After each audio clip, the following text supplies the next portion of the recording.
This is lesson 46. We're getting into a new chapter today. And I know you have some prior experience with this, and we'll add a lot to your understanding of this new chapter. But take a moment, see if you can remember how to do the do now. You're watching this because either you were out for the lesson or you wanted a little recap. Either way, pause if you want to do it yourself. Otherwise, you can follow along while I do it. Write each expression using exponents. Cool. So, what are exponents, right, is what I would ask. And one way to think about it, and there are other ways, is it's a way to represent repeated multiplication. So instead of writing 5 times 5 times 5 times 5, I can represent it the same way by writing it as, let's see, anyone remember? Well, we've got a bunch of 5s and we have 4 copies of it multiplied together. So 5 to the 4th is the same thing as 5 times 5 times 5 times 5. Okay, but we might be able to do it where we have x times x times x times y times y. And since we have 1, 2, 3 x's multiplied together, we can write that as x to the 3rd. And since we have 2 y's together, we can write that as y to the 2nd. Okay, let's see if you can figure out this one. X plus 3 times x plus 3 times x plus 3. So we have 3 copies of x plus 3 multiplied together, so it's going to be parentheses x plus 3.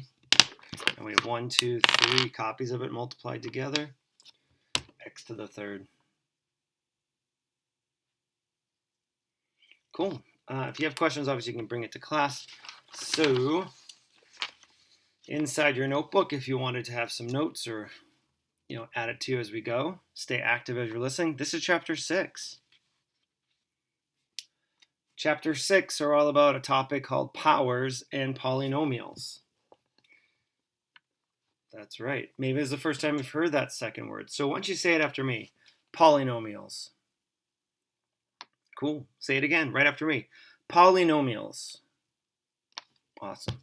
So that's what we're going to study, and we're going to try to understand a little bit more. Okay?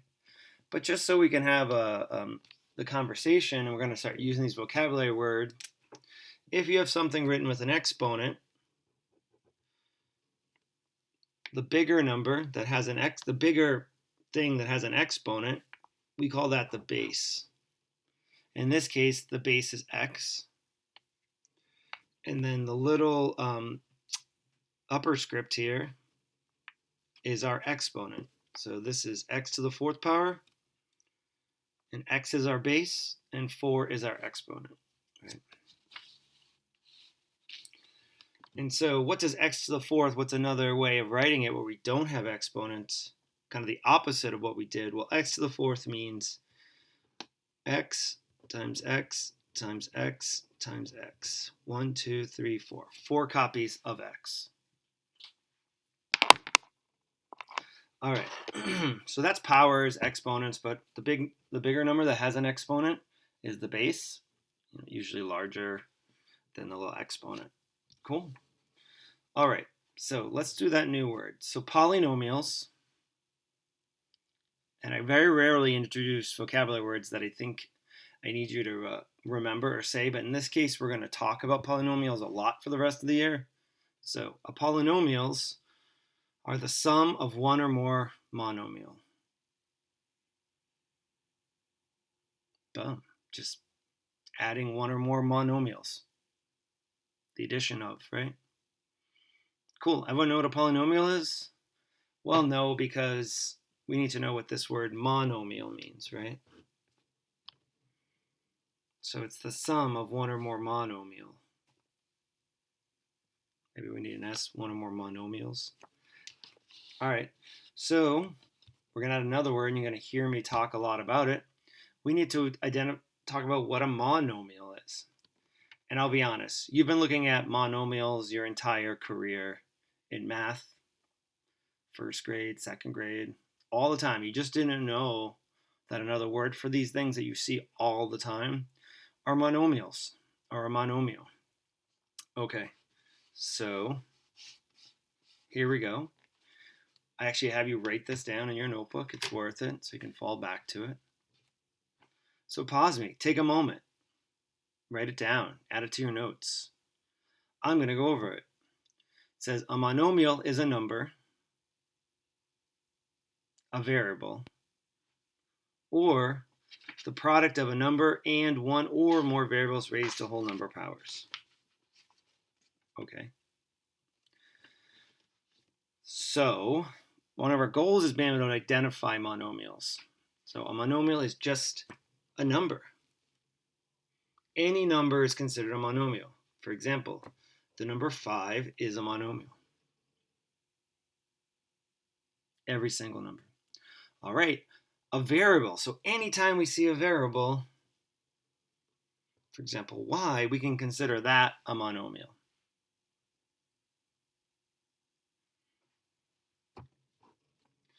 The last one's a little trickier, but it's really simple. The product of a number and one or more variables raised to whole number powers. Well, that's tricky, but it just means product. What does product mean? It's the answer to a multiplication problems, right? So we're just thinking multiplication. So it's the multiplication of a number and one or more variables raised to whole number powers. And we'll talk about more about that. So if you multiply a number and one or more variables, so 5y. That's the product of a number and one variable. But it can be more variables. They all have to be raised to the whole power. And what that means is it can only have exponents that are whole numbers. So 1, 2, 3, 4, 5, 6, 7, 8, 9, 10, and even 0, because 0 is a whole number.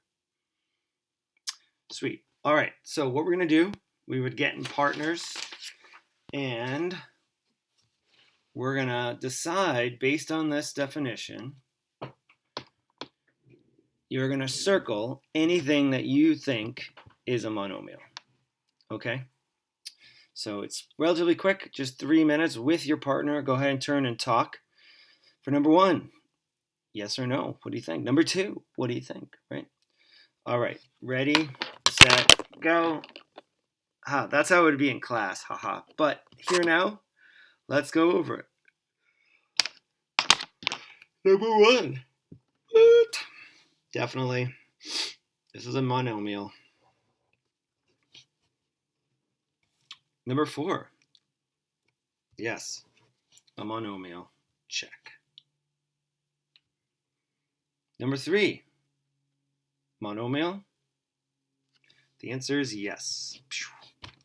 Because it says the multiplication of a number and one or more variables. So there is a number here, right? The number 1, and we have more than one variable, and it's the product, the multiplication. So good. How about 4b then? Yep, you got it. How about x to the third? Is that a monomial? Sure is. X to the third is 1 times x to the third. So it is the product of a number and one or more variable raised to the whole number power, right? Boom. How about this one? You got it. Yep. It's one or more variables with whole number powers. Boom. How about this one? Yep, it is. Even though it's parentheses, it's still multiplication. It has more than one variable to whole number powers. The next one. And if you were feeling no, you are right. This is not a monomial. Yes, we have 3, say, yes, we have 6, but why isn't this a monomial?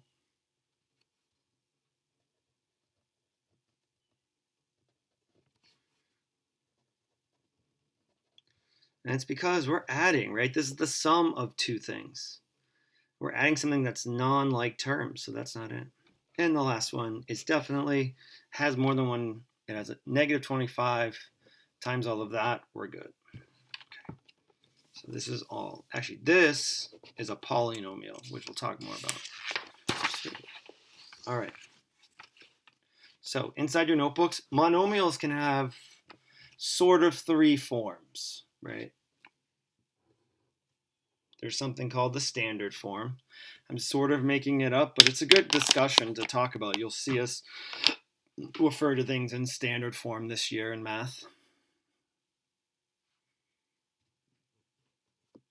Okay, so 7x to the third and yx squared, you can almost think is like the simplest form, the simplest way to write it.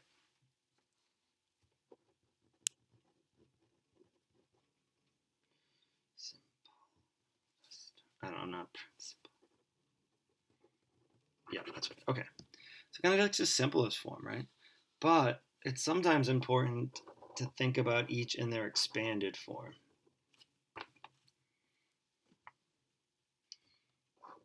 Maybe you can guess what expanded form is, but I'm just going to what it is really just going to show all multiplication. So when I refer to expanded form of monomial, we're going to stretch it out and show all the multiplication, because 7x to the third hides some of it. So 7x to the third can be written as 7 times x to the third, but x to the third really means x times x times x. Okay, we're going to expand this. Read this one for me. Y x squared, or y times x to the third. So yx squared is y times x squared. So there we go. Be careful on this one. Maybe you thought it was wrong when you paused, but there you go. The exponent of 2 only has a base of x. It doesn't, the y is not part of the exponent's base. See? 2, and we have x, so these are connected. All right. And then, again, I'm kind of making up names, but I also want to think of these in this idea of exponent form. Okay? It's to show any exponents that are in a monomial.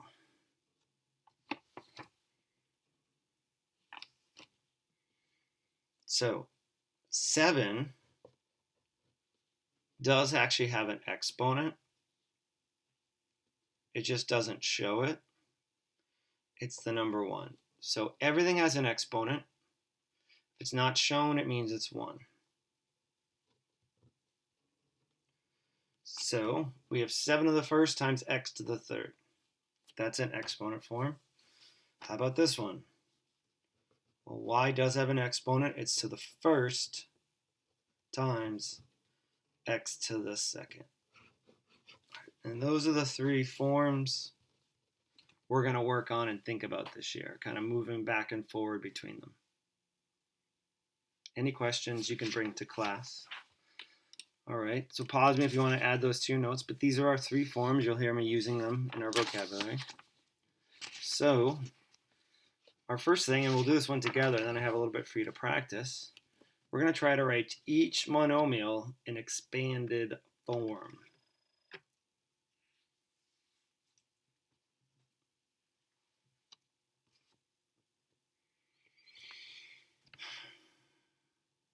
Okay, so let's do it.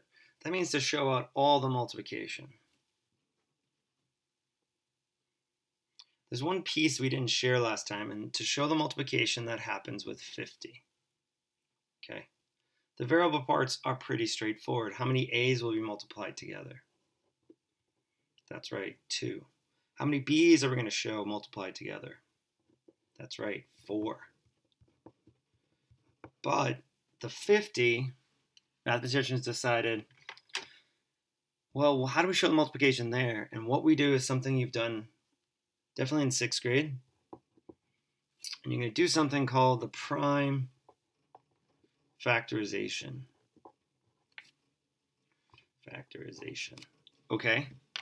And what I mean by that is you're going to break it down into what times what equals 50, where all the numbers are prime numbers, right? For example, how could you multiply to get 50, right? Well, it could have been 1 times 50. That's true. Anything else? Could have been 2 times 50, right? Or it could have been 5 times 10, right? Or it could even have been negative something times negative something. We don't know. So everybody has the same answer. We're going to stretch it out using prime factorization. So I'm going to show you that piece. You start with the number, and then you're going to break it into 2 factors. I'm going to say 2 times 25. And you look at these numbers, and are either of these prime? And prime means, do they have any factor pairs other than 1 or itself? And in this case, 2 is only 1 times 2, so it's prime. We're going to stop that leaf, stop that direction. 25 is 25 prime. Answer is no. There is something times something else other than 1 that equals 25, and that would be 5 and 5.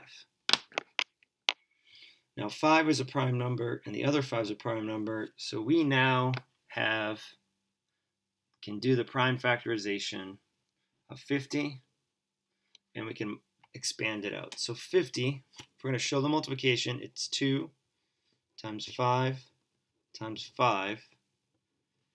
I should have waited there. And then we have A times B times B times B times B. You want to throw the 1 in there as well, that's okay. Great. So I want you to practice it.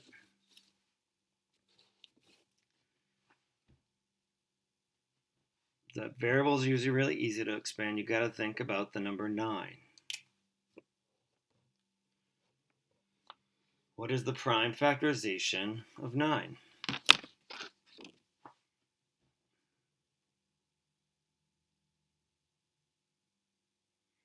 Cool. So what'd you get? Well, 1 times 9 is 9, but also 3 times 3 is 9, and 3's are both prime numbers, so I can expand this monomial. 9 I can write as 3 times 3. B to the third is B times B times B. X to the fourth is X times X times X times X. Sweet. You can put a 1 in there if you want. 1 times 3 is 9 as well, but we'll talk more about that when we need to. All right, now really try this one yourself. Can you write the expanded form of 20 times X times Y to the third?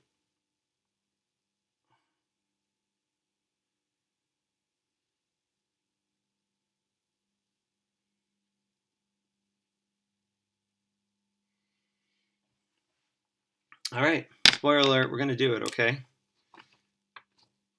Sorry, got a little fruit fly or something flying around. Okay, 20, we got to do the prime factorization. Oh, I'm going to break it to 2 and 10. Could have done another number. 2 is prime. 10 is not prime because 2 times 5 is 10. Okay, so 2, 2, 5. All right, so prime factorization of 20x times y to the fourth is 2 times 5 times x actually only has 1 copy of x. It's the y's that have 4. There you go. That is the expanded form of 20xy to the fourth. All right, so I guess I made this lesson a little bit longer than I would like, but that's okay. You're watching a recording. You can pause and think about it at any point. All right. So I'm going to throw a little kink into it. We're going to expand each of these monomials.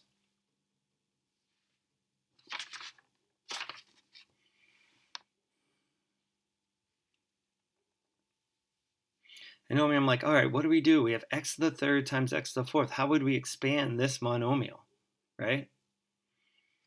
And again, it just means to show all the multiplication. Oh, so x to the third is x times x times x times x to the fourth really means x times x times x times x. Boom. Do we show all the multiplication? Is it expanded? Yep. Sure is. Hold on. Up. Sorry here. All right. See if you can do this one then. What is the expanded form of this monomial, since it is all multiplication?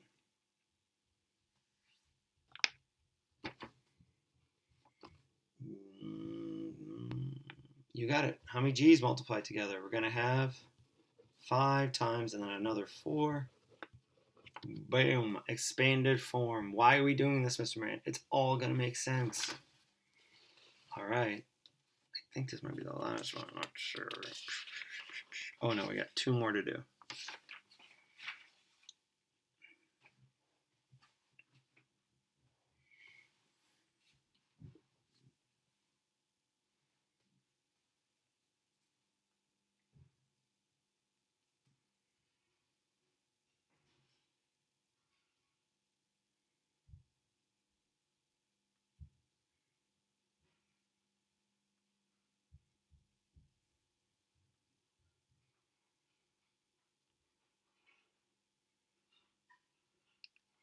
All right, what'd you get?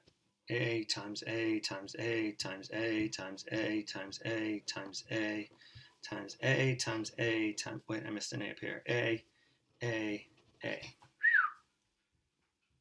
So we should have 6, 5, 11, 4, 15. 1, 2, 3, 4, 5, 6, 7, 8, 9, 10, 11, 12, 13, 14, 15. Sweet. Okay. You're forcing it, Mr. Moran. I know. It's going to help us out a lot, especially as we get this one. So these are the 2 last ones here, and then I want to set you off to practice a little bit.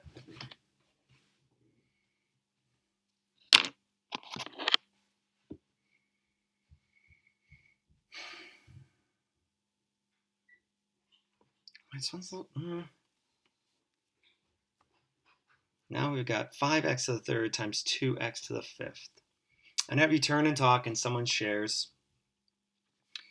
And I would break it down to this is 5 times x to the third. So it's 5 times x times x times x. And it is times between there, so this is a monomial. 2x to the fifth means 2 times x to the fifth.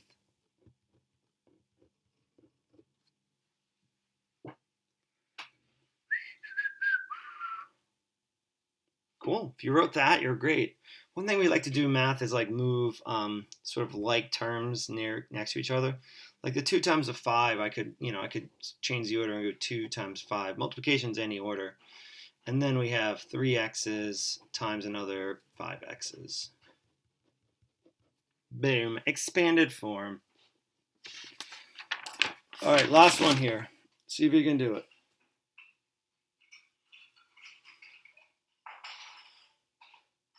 Write it in an expanded form. I'm going to keep going. All right, so normally I invite a student to come up, but here's the tricky thing. 4 is actually not expanded, so I'm going to expand each separately. 4 is actually 2 times 2, the prime factorization. There's 1 copy of A multiplied together, and we have 6 B's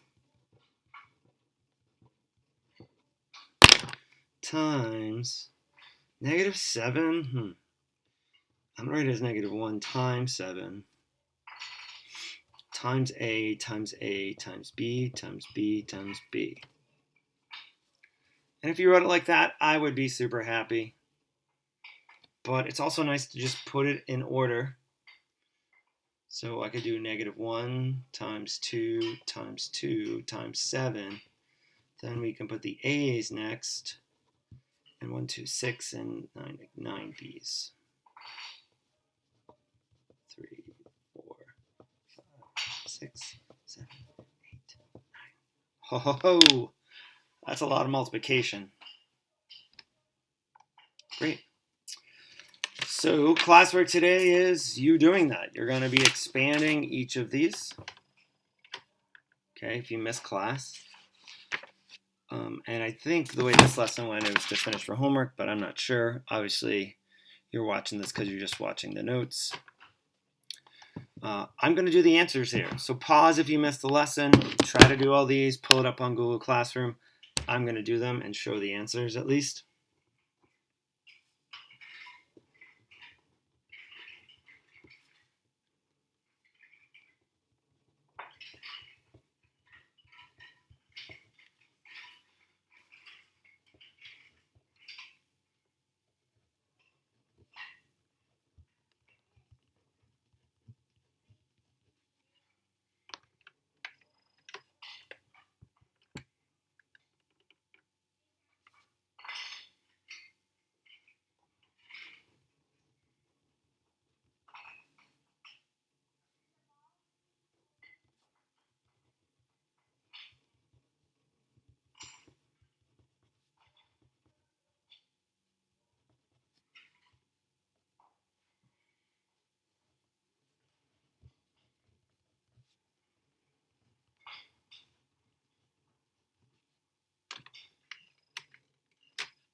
So there you go.